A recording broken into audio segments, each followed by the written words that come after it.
What's going on, guys? I hope you are doing well this afternoon. I'm going to get into Bitcoin really quickly. Let's go. All right, I'm going to check out the daily right here. All right, so as you can see, this sell signal triggered roughly around, yeah, almost like 4 days ago. We're on the verge of the fourth day kind of, coming to fruition. All right. Money flow still red. VWAP has developed and is starting to curve a little bit. Doesn't necessarily mean that it's gonna, completely reverse here. Just maybe some bouncing before ultimately potential moving further down, and I'll tell you later why. All right, so I'm gonna go to the TSI. TSI here. Oh, whoops. Let me just maximize this. All right, the TSI here is actually still bearish. The slow-moving average is red, and there is expansion away from the slow-moving average for the faster-moving. I don't know why I said moving average. The fast-moving signal, slow-moving signal. There you go. Let's correct that before we continue. Okay, so yes, expansion is to the downside. Also, as you can see here, the little dots right here, that's the support resistance. We have strong resistance at basically 24.6 in regards to wicks, but also in terms of candle closes, we're more so kind of seeing a lot of volume, bearish volume around 24.2 roughly. Also, we did lose the 9 EMA support. We lost 9 EMA support, and also current price action is below the 20 and the 50 exponential moving averages. So, from my perspective, this is more likely that we are going to at least come down here to test. I don't know why it's not. Okay, we have a little glitch going on here. Um, Hold on. Oh, it doesn't show. Okay, that's weird. All right, I'm gonna just like refresh this, reload. Yeah, but essentially I wanted to get a measured move exactly of what's going on here. Let's see that. There you go. We still have a bit, about like 2% more to the downside before we can actually consider this a bounce off of the supply line. Um, the supply line is more visible on the 4 hour. I can get to that a little bit later as to why it's staunch support, but doesn't mean that it can't get broken. It's already been tested not once but twice, but this will be the third time. We could get a bounce here, then eventually get tapped, and it could still break down. So but we, at the end of the day, we do have key support levels at 22.316, which I had gotten a Fibonacci extension from yesterday to get this information, and at 20.5K. So if there is a breakdown, I do see kind of like breakdown of say 4.8%, a bounce or a little recovery bounce, ultimately creating a higher low. I'm sorry, a lower high, lower high. Let me just, yeah, boop, boop, boop, boop. You know what I'm saying? That's kind of like lower high, higher low, or okay, I'm gonna stop there. Lower highs. That's kind of like what I would expect if this supply line were to get broken, but that is not the case at this time. It hasn't even been tagged. We need to see a reaction before that. But it's always good to have like your assumptions before moves and all that kind of stuff. Just don't initiate them. You know what I mean? Until you get validation. All right, so I'm gonna go to the MACD here. MACD is actually, it has a sell signal, had a sell signal yesterday, and we're seeing expansion to the downside. Pretty telltale sign right there of expansion to the downside.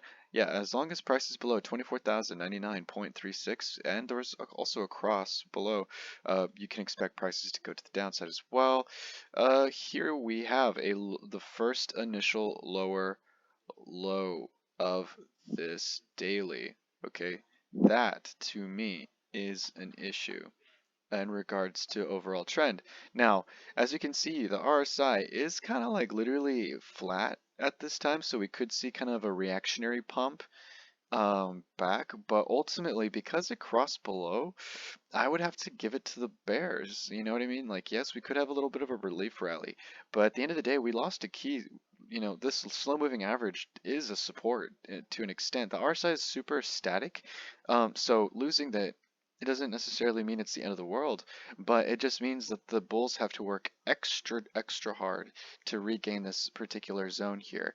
Uh, and yeah, on the daily, as you can see, we are seeing a reaction near the 50 line. So can this be a reversal pump to ultimately kind of create a lower high, or can we actually outpace the bear sell-offs and yeah, actually go past that 61.88 range on the TMA. So a lot is to be determined at this time.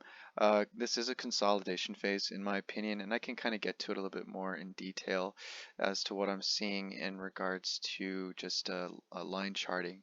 But okay, I'm going to go to the 4 hour and kind of get a little bit more intraday.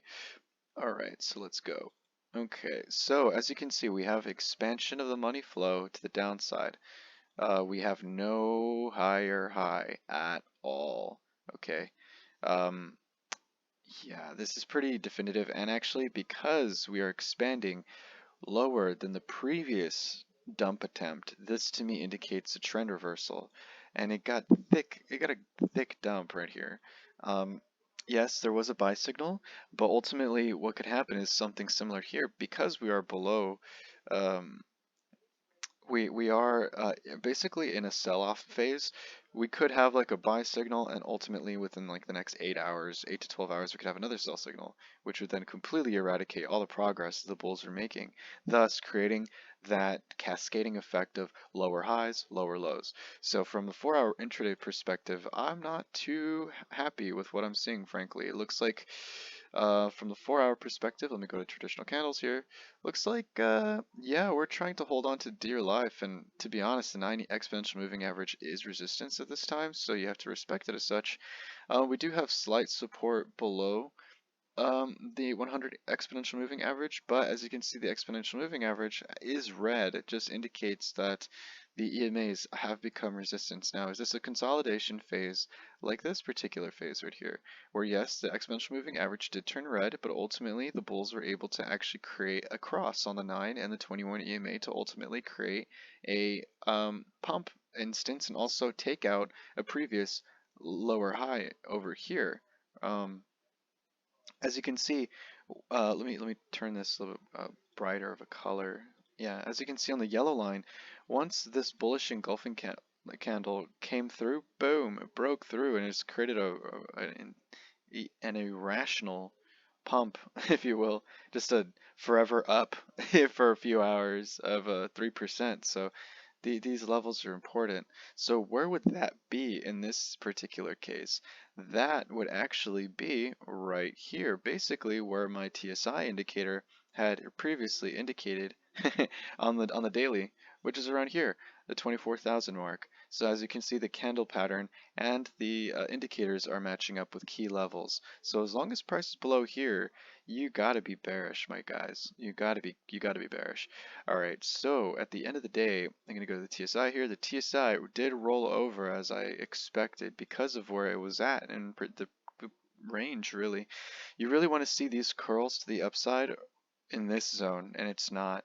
It tried to pump, pump, pump, and now we're kind of seeing like, okay, the Bulls have realized that they are outnumbered and they are going to try to get out and use the people who pumped the price as exit liquidity. I'm sorry, there's a lot of YouTubers out there that just want their followers to be exit liquidity, guys. So that's one of the main reasons why I kind of started doing this stuff, because it's like, oh, like you gotta buy, XYZ coin, $1 million coin, and pump my bags. And oh, by the way, like after it hits a certain mark, I'm gonna like exit on you. I'm gonna dump all my bags on you. And yeah, it's pretty disgusting, frankly. Um, Anyway, alright, so I'm going to go the 4 hour here, maximize that, go to the MACD, boom! As you can see, the MACD is interesting relative to what we're seeing on these particular indicators, on the TSI and the MACD, the market cipher B indicator. The MACD is showing momentum kind of like coming to the upside, which is an interesting perspective. But at the end of the day, the slope is still pretty gnarly. So I would have to see a buy signal and a back test. So as you can see, yeah, what would a back test look like? A back test would kind of look like something like this, where it crosses, but then there was like a dump, and there was a battle to try to cross back below, but ultimately, excuse me, it was just just a recalibration. This was a clean one, that's why I didn't want to use that one as an example. This was like exactly what you don't want to see. Is like you see a cross and then you kind of see like some consolidation for a while, and you're just like in this chop zone hell. So it's really difficult, especially with like the even on the 4 hour, because as volatile as Bitcoin is, it doesn't like in regards to signals, and I come across so many indicators that just have like wonky ass signals. um, it's not necessarily the fault of the indicators, it's just the volatility of the asset. See, Bitcoin is a fixed supply. It's one of the first of its kind in terms of fixed supply and low supply, really, if you think about it. Because we have like, oh, what, almost like 8 billion people in the world, and we have only 21 million Bitcoin. And the whole base case of Bitcoin is that it's going to be the layer one of the new monetary policy, right, for everyone in the damn world. So of course there's going to be a lot of buys, there's going to be a lot of sales. Of course, the early adopters are going to take their profits regardless, because early adopters are not the people who bought it at 4,000, 5,000, 2,200. No, like some people bought Bitcoin like they bought like thousands of dollars of Bitcoin for like $1. Okay, so that those are the early adopters. Okay, so like those people are forever in profit, so they can take profit whenever the hell they want. And yeah, so there's a constant shuffle of the asset too. So it's just constant volatility, and some indicators suck, frankly. But the ones that I have here, this little suite, I've had a good combination of things go my way in regards to everything, and it took me a long time to find these and kind of like customize them my way and all that jazz to really get like consistent winning trades. But anyway, I'm gonna go to the actually no, I didn't finish the yeah MACDX. Okay, the MACDX did get a buy signal, but as you can see, the slow moving average is still creating issues. I wouldn't call this a safe zone, not at all, just because as you can see, it tried crossing, but then bears are selling. The fast moving average is curling up, but I don't like that this is kind of like stagnating as opposed to like just continuing with the trend. So there's a lot of indecision and volatility at this time. As you can see on the 4-hour RSI, we are in the bearish control zone, and the RSI is below the slow moving average. So, I mean, from my perspective, I want to see the RSI actually break above this. It would be nice to see a higher low.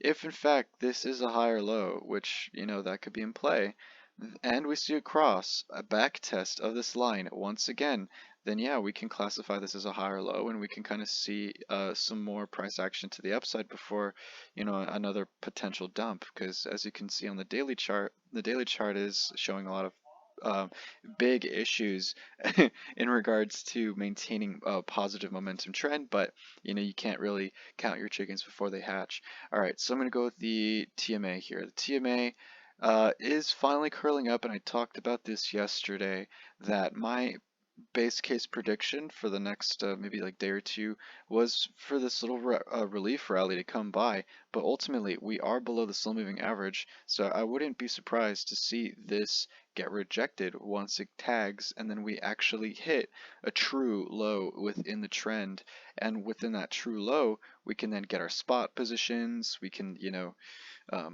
buy our preferred altcoins or Bitcoin or Ethereum or whatever, hold it, and then just like let it ride for a few days, maybe even a week, to then take profit and then cycle it into USD. Not financial advice, that's kind of like what I like to do.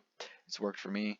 But yeah, that's just kind of like what I like to do. I'm not telling you you should do it, but it's just a little arbitrage opportunity for um, me to take advantage of, as something I would like to share with y'all. All right, so gonna go to the 1 hour here, and let's go. So let's go with the market cipher indicator. Whoa, great, interesting. Now the daily looks pretty bearish. The 4 hour looks a little indecisive, but the 1 hour is showing some interesting clear-cut indications. So although the money flow is still red AF, we are getting a potential trigger wave. We're getting a potential trigger wave on the 1 hour. Whoops. Now, this could roll over. Keep in mind, this could roll over. We could get like an immediate sell signal, kind of like something like this, right? Oh my God, it's green, and then bloop, red.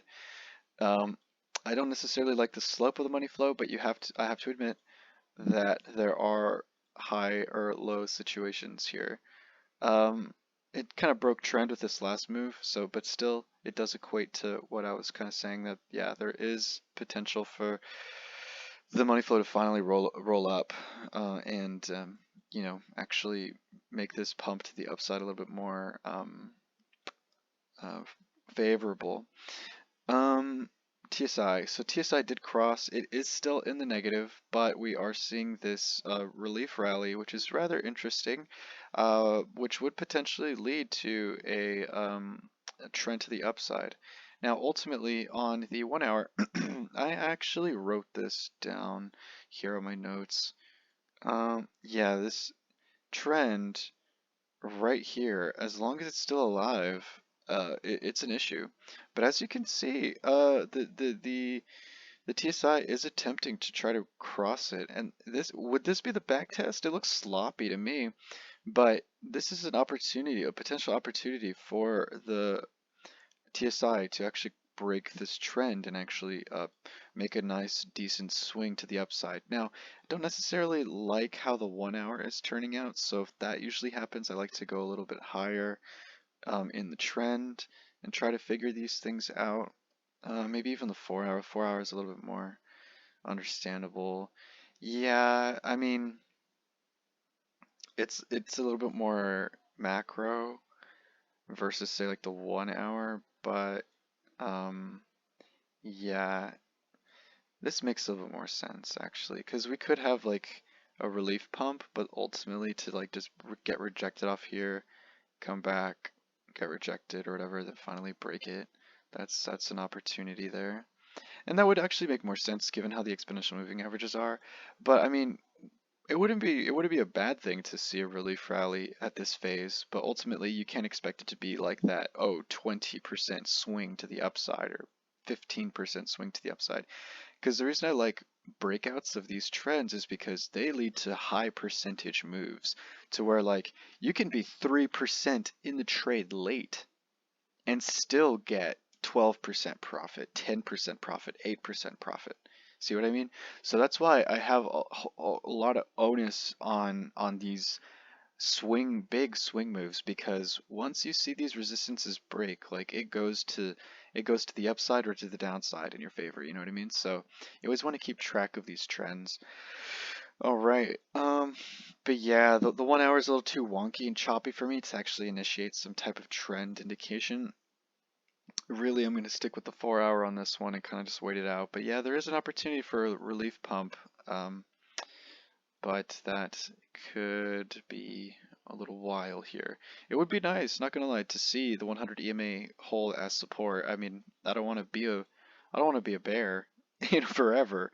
But I mean, when I saw this 9 EMA cross over here, um, yeah, like essentially since that cross, it's been like 3.3% to the downside. So those crosses, man, the 9 EMA, 21 EMA cross up or cross down, they're pretty powerful, especially on the 4 hour.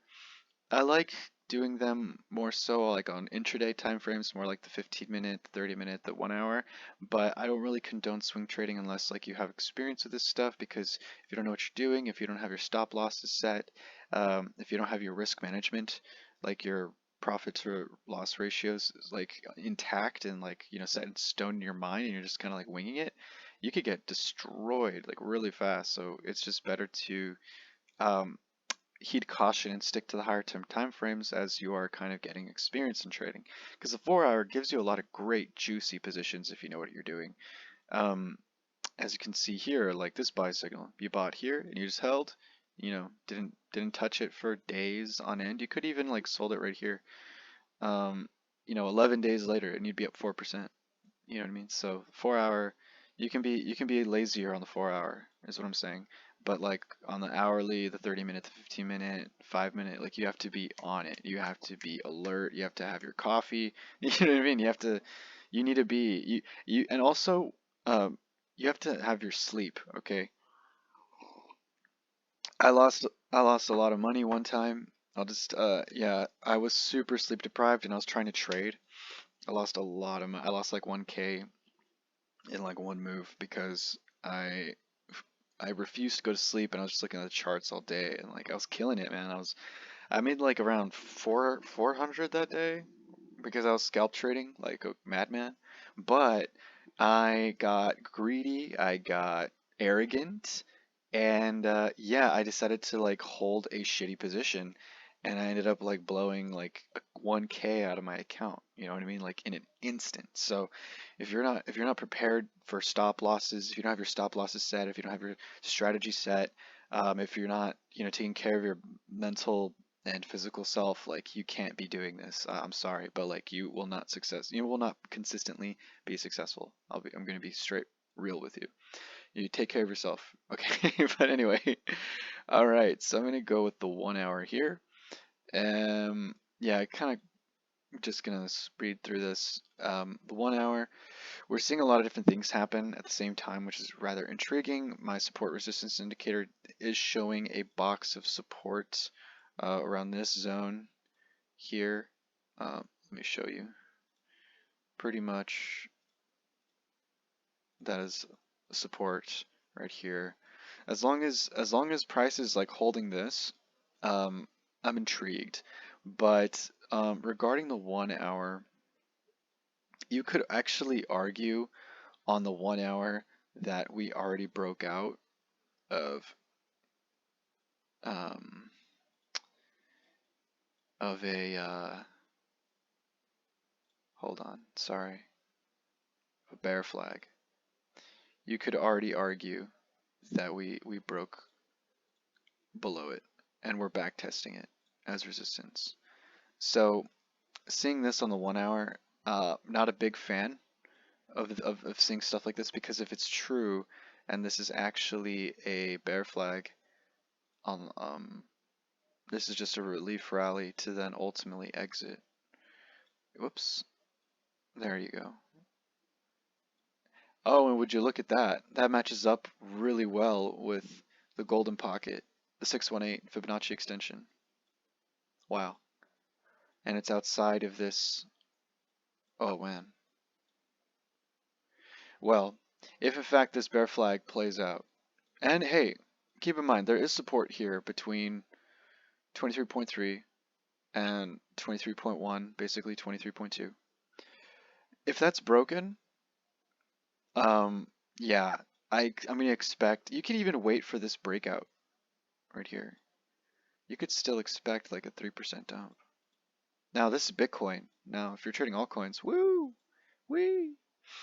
Um, but yeah, I did the Fibonacci extension. I'll do it one more time just to kind of show you where I'm coming from. Um, how you get it is by getting the bottom of, I think, did I get the bottom of the recent move? I'm not too sure exactly how I did it, to be honest with you.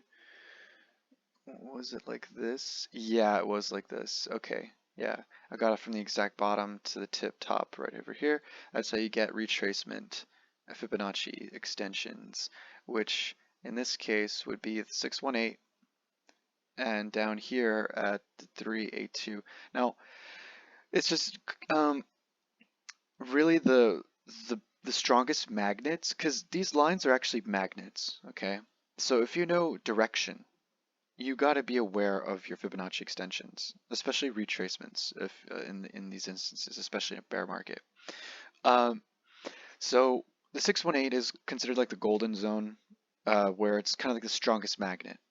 So you can expect prices to kind of retrace back there, and ultimately you can get your, spot positions ready to get swings and all that kind of stuff. But really, that's kind of like the common area where things reverse, where things will kind of just break down, kind of like consolidate, and then kind of reverse. But if you're in a bear market, or if you are in a volatile market in general, where just billions of dollars are leaving the asset, you're more likely to overextend into a deeper zone, which is the 382. So the most common zones where there bounces, or where price eventually goes to, is the 618 and the 382. And to be honest, since we've been in this bear market, I've seen the 382 more so, and then I've seen the 618 as a bounce zone. Sometimes even below that, which is a 236. So this zone I'm actually looking more forward to, or in terms of expectations. But yeah, as you can see, until I see like a 4-hour candle close below the 100 EMA, that's when I'm going to start being like, wow, wow, wow, sell everything. No, I'm just kidding. But um, I will be initiating shorts. I'll be honest with you. I mean, I initiated a short the other day, and thankfully that was pretty phenomenal. I got like a 3% move, a little bit with leverage and stuff like that using USDT and ETH pair. But anyway, all right. So the 1 hour here, we are seeing some interesting things. We are seeing a potential relief rally play out. That is nice. As bearish as I am on a macro level, um, in the short term, I do see a relief rally kind of coming in, which is great because if you are looking for a macro swing short position, this is better because you're getting a better entry higher as opposed to like having to go in mid grade. So realistically, if in fact the bulls are able to kind of like break through the 9 EMA and kind of come up here, I would actually see the 100 EMA on the 4 hour or the 21 EMA on the 4 hour as resistance zones. So just as I have this box here as support, you can argue that here this is a resistance zone. Okay. Now if it breaks above it, then we're off to the races because frankly, as long as price is below 24,000, you can't be super happy with your odds as a swing long bull. A long swinging bull. I'm just kidding. But yeah, so this zone is like turbulent zone. As you can see, we had the base of this 4-hour candle. Actually, to be honest, that would probably make sense of having like your base here. I am seeing some confluence in this zone, so I would consider specifically 23.67 flat as a resistance area. So if you are going long, you can hold it maybe there. That's a 1% move. Not bad, but it's risky as shit because you are going against the grain. Okay. Um, what I'm doing myself, I'm probably going to be scalping this afternoon, and whatever comes my way, I'm going to be scalping. But ultimately, I am keeping my bearish goggles on. I am aware that price could go immediately to the downside given what we're seeing here. So you got to have a little bit of a bearish bias, but also, be cautiously bullish in regards to whatever you plan on doing, frankly.